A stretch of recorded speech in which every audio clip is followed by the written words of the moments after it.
Բայց հաշվապահին արդեն տարել են։ Էթով տանեն, Ժորժ ջան, ինչ է եղել։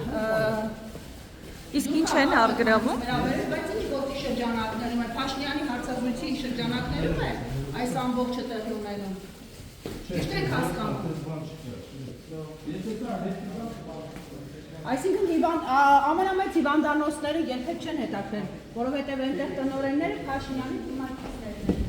Օրինակ Սեյնալյանը, բայց այս հիվանդանոցը որովհետև ուղիղ կապում է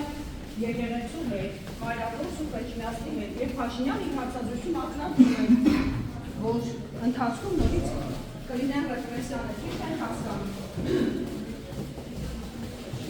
Կվերեք խոսեք ինչ ողի շրջանակներում խուզարկություն իրականացվել եւ ինչ են դուք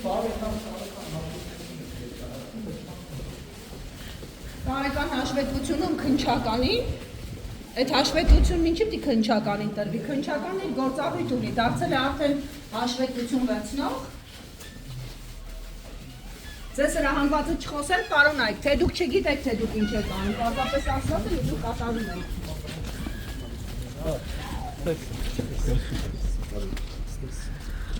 Դուք գլխավոր հաշվապահի համակարգիչներ եք տարել, ճիշտ եք հասկանում։